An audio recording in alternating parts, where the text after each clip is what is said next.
வணக்கம். அக்ஷய திருத்தியை முன்னிட்டு நேயர்களுக்கு எப்போதும் மகாலட்சுமி கடாட்சம் நிறைந்து இருக்க வேண்டும் என்று பிரார்த்தனையோடு கூடிய வாழ்த்துக்களை தெரிவித்துக் கொள்கிறோம். அக்ஷய திருத்தியை அப்படின்னு சொன்னால் என்ன? ஒவ்வொரு ஆண்டும் இந்த அக்ஷய திருத்தியை எப்போது வரும்? இந்த நாளில் எதையெல்லாம் செய்யலாம், எதை தவிர்க்கலாம், இந்த நாளினுடைய மகத்துவங்கள் அப்படின்னு சொல்லக்கூடிய ஒவ்வொன்றாக நம்ம பார்க்க போகின்றோம்.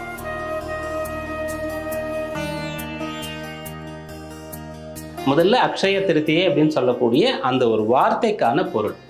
அக்ஷயம் அப்படின்னு சொல்லும்போது தேயாது வளரக்கூடியது அப்படின்றது பொருள். பெருகக்கூடியது, சேரக்கூடியது, நிலைத்திருக்கக்கூடியது அப்படின்ற ஒரு பொருளாக இருக்கும் அக்ஷயம் அப்படின்னு சொன்னால். இது எங்கேருந்து நம்ம எடுக்கிறோம்? இதற்கு வேற ஏதாவது நம்முடைய புராணங்களில் எவிடன்ஸ் இருக்கா அப்படின்னு கேட்டால், அக்ஷய பாத்திரம் அப்படின்னு சொல்லும்போது நம்ம எல்லாருக்கும் தெரிந்த விஷயம். பாண்டவர்களுக்கு வனவாச காலத்தில் சூரிய பகவானால் அருளப்பட்ட பாத்திரம். அந்த பாத்திரத்தில் இருந்து எடுக்கக்கூடிய எந்த ஒன்றும் அல்ல குறையாமல் வந்து கொண்டே இருக்கும். அதுதான் அக்ஷயம் அப்படின்னு சொல்லக்கூடியது. க்ஷயம்னு சொன்னால் தேயக்கூடியது, அக்ஷயம்னு சொன்னால் தேயாமல் வளரக்கூடியது. அதோடு இந்த திருத்தியை அப்படின்னு சொல்லக்கூடிய ஒன்று சேருகிறது. திருத்தியைன்னு சொல்லும்போது அது ஒரு திதி. தமிழ் புத்தாண்டு தொடங்கி முதல்ல வரக்கூடிய திருத்தியை சித்திரை மாதத்தில் அமாவாசைக்கு பிறகு வளர்பிறையில் வரக்கூடிய திருத்தியை அப்படின்னு சொல்லக்கூடியது அக்ஷய திருத்தியை. அந்த திருத்தியைன்னு சொல்லக்கூடிய திதியோடு ரோகிணி அப்படின்னு சொல்லக்கூடிய நட்சத்திரம் சேர்ந்து வரும். இந்த ரெண்டும் சேரும்போது தான் ஒவ்வொரு ஆண்டும் அக்ஷய திருத்தியை அப்படின்றது வரும். இந்த நாள் இதோடு முடியறதில்லை. ஒரு 12 தமிழ் மாதங்களில் வளர்பிறையில் 12 திருத்தியை வருகிறதுன்னு சொன்னால் இன்னமும் சில விசேஷமான திருத்தியைகள் இருக்கிறது. அதாவது ஒவ்வொரு மாதத்திலுமே அமாவாசைக்கு அடுத்து வரக்கூடிய வளர்பிறை திருத்தியை அப்படின்னு சொல்லக்கூடியது வழிபாட்டு நாள். குறிப்பாக அம்பாளை பூஜிக்க வேண்டிய நாள், அம்பிகைக்கு விரதம் இருந்து வழிபாடு செய்ய வேண்டிய நாள். நமக்கு கல்வி, செல்வம், வீரம்னு சொல்லக்கூடிய முப்பெரும் தெய்வீகர்கள் அருளக்கூடிய அந்த செல்வங்கள் கிடைக்கக்கூடிய நாளாக இருக்கும்.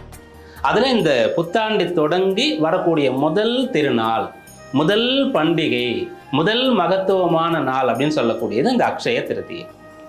அக்ஷய திருத்தியை அப்படின்னு சொன்னால் அதனுடைய விளக்கமும் ஒவ்வொரு வருஷமும் எப்போது வரும் என்பதையும் பார்க்கும். இதனுடைய மகத்துவம் என்ன அப்படின்னு பார்க்கும்போது, இந்த அக்ஷய திருத்தியைன்னு சொல்லக்கூடிய நாளில் தான் இப்போ நம்ம இருக்கக்கூடிய இந்த யுகம் தோன்றியது. யுகங்கள் 4: கிருத்தயுகம், திரேதாயுகம், துவாபர யுகம், கலியுகம் அப்படின்னு சொல்லக்கூடியது. யுகாதி அப்படின்னு சொல்லக்கூடியது ஒரு புத்தாண்டு, புது வருடம்னு சொல்லி தெலுங்கு, கன்னடம் போன்ற மொழிகள்லாம் புத்தாண்டாக இருக்கக்கூடியது. அதாவது ஆதி அப்படின்னு சொல்லும்போது முதலானது, அகர முதல எழுத்தெல்லாம் ஆதி பகவன் முதற்றே உலகு அப்படின்னு நம்ம சொல்றோம் இல்லையா? ஆதி பராசக்தி அப்படின்னு நம்ம சொல்றோம். ஆதிகேசவ பெருமாள் அப்படின்னு சொல்றோம். அப்போ முதலில் இருக்கக்கூடியது, முதலில் தோன்றியது, பெரியது அப்படின்றது பொருளாக இருக்கும். அப்படி யுகாதி அப்படின்னு சொன்னா யுகங்களின் ஆதி, யுகங்கள் தோன்றிய நாள் அப்படின்னு சொல்லக்கூடியது இந்த அக்ஷய திருத்தியை நாள். நம்முடைய பாவங்களை போக்க வல்லது எது அப்படின்னு கேட்டா நம்ம எல்லோருக்குமே தெரியும், கங்கா ஸ்நானம் அப்படின்னு சொல்றது. அந்த கங்கை ஆகாய கங்கையாக முதலில் இருந்தது. பகீரதன் அவருடைய பிரயத்தனம் மூலமாக அந்த கங்கையானது பூமிக்கு வந்தது. அதுவும் இந்த அக்ஷய திருத்தியை நாளில் தான். இதுபோல இந்த அக்ஷய திருத்தியைன்னு சொல்லும்போது இதில் பலவிதமான விஷயங்கள் நடந்ததாக நம்முடைய புராணங்கள் நமக்கு சொல்கிறது. மகாலட்சுமி தோன்றியது அப்படின்னு சொல்லக்கூடியது இந்த நாள் தான் அப்படின்னு சொல்றது. பரசுராமர் அப்படின்னு சொல்லக்கூடிய ஒருவர் தோன்றியது இந்த நாள் அப்படின்னு சொல்லக்கூடியது. இது போல இந்த அக்ஷய திருத்தியைக்கு பலவிதமான மகத்துவங்கள் இருக்கிறது. அப்படிப்பட்ட ஒரு நாளில் நாம மிகச்சரியாக முறைப்படி சில விஷயங்களை செய்யும்போது நமக்கு இது போல புண்ணிய கணக்கு அப்படின்னு சொல்லக்கூடியது, செல்வம் அப்படின்னு சொல்லக்கூடியது, ஆரோக்கியம் சொல்லக்கூடியது, நலம், வளம் அப்படின்னு சொல்லக்கூடியது எப்போதும் பெருகி கொண்டே இருக்கும். அதில் என்ன செய்யலாம்? எல்லாருக்கும் தெரிஞ்சது என்ன? தங்கம் வாங்கிறது. தங்கம் வாங்கலாமா? வாங்கலாம், தாராளமாக வாங்கலாம். நல்லது, ரொம்ப ரொம்ப நல்லது. யாருக்கு? தங்க நகை வைத்து வியாபாரம் செய்யக்கூடிய நகைக்கடைக்காரர்களுக்கு நல்லது. தங்கம் வாங்கலாம்.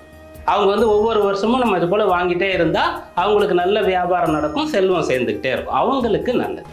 அப்போ நமக்கு நல்லது எது அப்படின்னு கேட்டால் நாம் செய்யக்கூடியது இந்த நாளில் தானம் அப்படின்னு சொல்கிறது.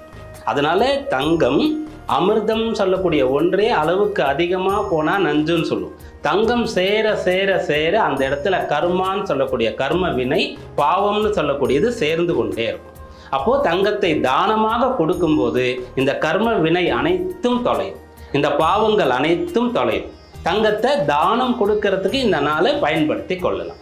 அப்போ தங்கத்தை தானம் கொடுக்குறோன்னு சொன்னால் என்ன ஆகும்னா, எவர் ஒருவர் அந்த தானத்தை பெறுகிறாரோ அவருக்கு கொடுத்தவருடைய பாவங்கள் அனைத்தும் அப்படியே டிரான்ஸ்ஃபர் ஆகும். நம்ம இப்போ ஆன்லைனில் வந்து மணி டிரான்ஸ்ஃபர் பண்ணுறோம் இல்லையா, அது போல் அது டிரான்ஸ்ஃபர் ஆகும். அப்போது அந்த தங்கத்தை வாங்கிட்டு அதுக்கு பதிலாக அவர் வந்து கஷ்டப்படணுமா அப்படின்னு கேட்டால், அதனால் என்ன சொல்லியிருக்காங்கன்னா, தானம் அப்படின்னு சொன்னால் பிராமணர்களுக்கு கொடுக்கணும்னு சொல்லியிருக்காங்க. அதன் பிறகு மிக மிக மிக முக்கியமாக செய்ய வேண்டியது இந்த நாளில் ஜலதானம், அதாவது தண்ணீரை வந்து தானமாக கொடுக்கணும். தண்ணியை தானமாக கொடுக்கறது அப்படின்னு சொல்லும்போது ஒரு மண் பாண்டத்தில், மண் பானையில் கொடுக்கலாம், வெங்கல பாத்திரம்னு சொல்லக்கூடியதில் கொடுக்கலாம், பித்தளை பாத்திரம் அதில் கொடுக்கலாம், வெள்ளி சொம்பு வெள்ளி குடம், தங்க சொம்பு தங்க குடம். இந்த அடிப்படையில் அவரவருடைய சக்திக்கு ஏற்றவாறு ஜலத்தை தானமாக கொடுக்கலாம். அத்தியாவசிய தேவைன்னு சொல்லக்கூடிய வஸ்திர தானம், ஆடைகளை தானமாக கொடுக்கணும். இந்த வெயில் காலத்தில் நம்ம காக்கக்கூடியதாக இருக்கக்கூடிய குடையை தானமாக கொடுக்கணும். பாதரட்சைன்னு சொல்லக்கூடிய காலணிகள், செப்பல்னு சொல்கிறோம் இல்லையா, இதை வந்து தானமாக கொடுக்கணும். இந்த வெயிலுக்கு நம்ம இதமாக விசிறி கொண்டால் நமக்கு சுகமாக இருக்கும் இல்லையா, அந்த விசிறியை தானமாக கொடுக்கணும். இதையெல்லாம் இந்த அக்ஷய திருத்தியை நாளில் தானமாக கொடுக்கலாம். கொடுக்கும்போது ஒன்று கொடுத்தா அது கோடி கொடுத்த மாதிரியான பலன்கள் நமக்கு வந்து சேரும் அப்படின்னு சொல்லப்பட்டு இருக்கிறது. அப்புறம் பூஜை அப்படின்னு சொன்னால் என்ன செய்யணும் அப்படின்னு கேட்டால், லக்ஷ்மி குபேர பூஜை, மகாலட்சுமி வழிபாடு இது மட்டும்தான் செய்யணும் அப்படின்றது கிடையாது. இந்த நாளில் அவரவருடைய இஷ்ட தெய்வத்தை, குல தெய்வத்தை வழிபாடு செய்யலாம். அருகில் இருக்கக்கூடிய ஆலயத்திற்கு சென்று சுவாமிக்கு அபிஷேகம் பண்ணணும். யாருக்கு வேண்டுமானாலும், எதை வேண்டுமானாலும், எப்போது வேண்டுமானாலும், எப்படி வேண்டுமானாலும் செய்வது தர்மம். அதை வந்து இந்த நாளில் செய்யலாம். இதெல்லாம் செய்யும்போது நம்முடைய வீட்டில் லக்ஷ்மி கடாட்சம் பெருகும். வீட்டில் இந்த அக்ஷய திருத்தியை நாளில் நம்முடைய வீட்டில், நம்முடைய பூஜை அறையில் விளக்கேற்றி சுவாமி படங்கள் எல்லாவற்றிற்கும் புஷ்பம் மாலைகள் சாற்றி, வீட்டில் இதை போல தத்யோனம் சொல்லக்கூடிய தயிர் சாதம், அப்புறம் பானகம் இதை செய்து, அதன் பிறகு இந்த நாளில் இந்த வீட்டில் நம்ம வந்து சுவையான பாயசம், அதாவது மகாலட்சுமிக்கு பிடித்தது பாயசான்னம் அப்படின்னு சொல்லுவாங்க, பால் பாயசம், இதை வந்து செய்து அந்த வீட்டில் சுவாமிக்கு வந்து படைக்கணும் அப்படின்னு சொல்கிறது. அப்போ வீட்டில் முதல்ல பூஜை பண்ணணும், அப்புறம் கோவிலில் போய் சுவாமிக்கு அபிஷேகம் பண்ணணும், அப்புறம் தான தர்மங்களை செய்யணும். இதற்கான நாளாக இந்த அக்ஷய திருத்தியை நாள் இருக்கிறது. இதை செய்யும்போது நமக்கு எப்போதுமே செல்வம் அப்படின்னு சொல்லக்கூடியது பணம் பொருள் மட்டும் கிடையாது, அஷ்டலக்ஷ்மி இருக்கிறாங்க, 16 விதமான பேர்கள் செல்வங்கள் இருக்கிறது. இது எல்லாமே நம்முடைய இல்லத்தில் நமக்கும், நம்முடைய வம்சத்தாருக்கும், குடும்பத்தாருக்கும், உற்றத்தாருக்கும், சுற்றத்தாருக்கும், நண்பர்களுக்கும் குறைவில்லாமல் எப்போதும் கிடைத்து கொண்டிருக்கும். அதை இந்த நாளில் செய்யணும். இந்த தங்கம்னு சொல்லக்கூடியது நம்முடைய பிறப்பிலிருந்து வாழ்நாள் முழுக்க வருகிறது. சுவாமிக்கு கோவில் பூஜைக்கு வருகிறது, விசேஷம் பண்டிகைகளில் வருகிறது. அதை வாங்கிறது நல்லது தான். ஆனால் கடன் பட்டு வாங்கக்கூடாது. கடன் பட்டு தங்கம் வாங்கினா அந்த கடன் வளர தொடங்கிவிடும். அதை செய்யக்கூடாது. பழைய தங்கத்தை கொண்டு போய் கடையில் கொடுத்து புது தங்கத்தை வாங்கக்கூடாது. அப்போ ஏதோ ஒன்றை இழந்து தான் நம்ம அந்த வருடம் பூராவும் எதையோ ஒன்றை அடைந்து கொண்டு இருப்போம். அதனால கையில் பணம் இருக்கு, நான் போய் தங்கம் வாங்கலாம்னு சொல்லக்கூடிய, கையில் பொருள் இருக்கக்கூடிய தனவான்கள் போய் வாங்கலாம், தவறு கிடையாது. இல்லாதவர்கள், எளியவர்கள் தங்களிடத்தில் இருக்கக்கூடிய தங்கத்தை அடமானம் வைத்தோ விற்றோ தங்கம் வாங்கக்கூடாது. அப்போ இதே நிலை தொடரும். கடன் வாங்கி தங்கம் வாங்கக்கூடாது, கடன் தான் தொடரும். மற்றபடி தங்கம் வாங்கலாம். இந்த விசேஷமான அக்ஷய திருத்தியை இந்த வருஷம், அதாவது 2026 பராபவ தமிழ் புத்தாண்டுல என்றைக்கு வருகிறது அப்படின்னு பார்க்கும்போது, சித்திரை 7 தமிழ், ஆங்கிலம் ஏப்ரல் மாதம் 20 திங்கட்கிழமை அன்றைய நாளில் வருகிறது. இதில் சில பேருக்கு கொஞ்சம் குழப்பம், சந்தேகம் இருக்கும். ஞாயிற்றுக்கிழமையும் அக்ஷய திருதியைன்னு சொல்லி கேலண்டர்லாம் போட்டிருக்கு, சில பஞ்சாங்கத்தில் 2 நாளும் போட்டிருக்கு, எந்த நாள் அப்படின்னு சொல்லுது. இதில் சாஸ்திரப்படி என்ன ஒரு விஷயத்தை கடைபிடிக்கிறதுக்காக கொடுத்துருக்காங்க, பிரமாணம் என்ன அப்படின்னு பார்க்கும்போது, சூரிய உதயத்தின் போது திருத்தியை திதியை இருக்க வேண்டும் அப்படின்னு சொல்லப்படுகிறது. சூரியனோடு தொடர்பு பெற்ற நாள் அல்லவா இந்த நாள். சூரியன் உச்சமாக இருக்கார், அக்ஷய பாத்திரத்தை அவர் கொடுத்தார், அக்ஷய திருத்தியாக இருக்கிறது. அதனால திங்கட்கிழமை அந்த நாள். இன்னொரு சிறப்பு இதில் என்னன்னு சொன்னால், இந்த அக்ஷய திருதிய நாள் திங்கட்கிழமையில் வந்தால் சாதாரணமாக வருவதை விட 100 மடங்கு இன்னமும் விசேஷமான பலம் அப்படின்னு சொல்றதா இருக்கிறது. ஏன்னா திங்கட்கிழமைன்னு சொல்றது சந்திரனுடையது. அந்த சந்திரன் ரோகிணி நட்சத்திரம் சொல்லக்கூடிய தன்னுடைய சுயசாரத்தில் உச்சபலம் பெற்றிருக்கும் போது இந்த அக்ஷய திருதியை வரும். அதனால இது இன்னமும் விசேஷம். இந்த அக்ஷய திருதியை நாளில் நம்முடைய எல்லோருடைய இல்லத்திலும் மகாலட்சுமி கடாட்சம் நிறைந்து இருக்க வேண்டும் என்று வேண்டி பிரார்த்தனையோடு கூடிய வாழ்த்துக்களை நம்முடைய பக்தி தமிழா நேயர்களுக்கு தெரிவித்துக் கொள்கிறோம். நன்றி, வணக்கம்.